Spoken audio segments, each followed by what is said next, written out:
When I married David 3 years ago, I knew his 12-year-old son, Ethan, came as part of the package. What I didn't know was how much patience it would take to truly earn his trust. I had always wanted to be the kind of woman who could help build a family, not just join one, but living with a preteen boy who had just lost his mother was far more complicated than any guidebook could teach. Ethan was bright, clever, and fiercely independent. But he was also angry, not just at life, but at me. He didn't say it out loud, but I could feel it in the way he looked away whenever I spoke, or how he avoided being in the same room with me longer than necessary. David worked long hours at a construction firm in Chicago, often leaving early and returning late. That meant most of the day, it was just Ethan and me in our small home near the edge of the city. At first, I tried to give him space. I cooked his favorite meals, respected his quiet, and didn't force conversations. But as months went by, it became clear that silence wasn't helping either of us. One morning, I woke up to find the living room a complete mess, empty cereal boxes on the couch, spilled milk on the carpet, and a broken remote on the floor. "Ethan," I called, trying to stay calm. He appeared in the hallway, hair messy, wearing his oversized hoodie. "What?" he muttered. "Did you do this?" I asked, holding up the broken remote.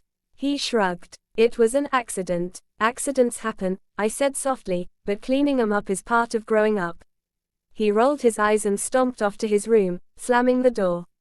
That sound, the slam, became the background noise of my days. It hurt, but I reminded myself that patience wasn't about waiting for him to change, it was about staying kind even when he didn't deserve it. A few weeks later, Ethan's teacher called. "Mrs. Miller," she began, "Ethan has been acting withdrawn lately. He's quiet in class, and his grades have dropped. I think he's struggling emotionally." I thanked her and hung up, staring at the wall for a long minute. That was when I decided to stop treating Ethan like a guest in my house, and start treating him like family. That weekend, I went to the garage, found an old baseball glove, and dusted it off. I used to play softball in college, and I thought maybe, just maybe, this was something we could share. When Ethan came home from school on Monday, I stood by the porch holding the gloves. "What's that?" he asked, suspiciously. "I thought we could play catch," I said. "Just for a few minutes." "I don't play," he said quickly. "That's okay," I smiled. "I'll teach you." He hesitated but eventually followed me to the yard. The first few throws were awkward, one even flew over the fence, and he laughed for the first time in months. "Nice throw," I said, teasing. He grinned. "You're worse." I laughed too, and for a brief second, the wall between us cracked. From that day on, we started playing every afternoon. Sometimes it was baseball, other times, we just talked, or didn't. Even silence felt lighter than before. One evening, as we sat on the porch watching the sunset, Ethan said quietly, "You don't have to try so hard." "I'm not trying," I replied gently. "I just care." He didn't answer, but I could tell he heard me. Weeks later, David came home early for once. He watched from the window as Ethan and I played catch in the backyard. When we came inside, sweaty and laughing, David smiled. "Looks like you two are getting along." Ethan shrugged but smiled faintly.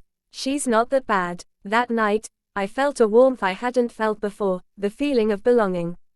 But the real test came a month later. Ethan's school was hosting a parent-child project fair, and each student had to build something with their family. David was stuck out of town for work, so Ethan had no choice but to do it with me. We spent hours in the kitchen designing a simple birdhouse. At first, he rolled his eyes at my suggestions, but soon he took charge, measuring, cutting, gluing. His focus was incredible. When we painted it blue and yellow, he said, "Mom liked yellow." The word mom hung in the air like a fragile thread. I didn't want to break it. "She had great taste," I said softly. Ethan nodded and kept painting. At the fair, when the teacher complimented his project, he smiled proudly and, for the first time, introduced me by name. "This is Laura," he said. "My dad's wife. She helped a lot." It wasn't, Mom, but it was more than I expected. A few months later, the school held a family day picnic.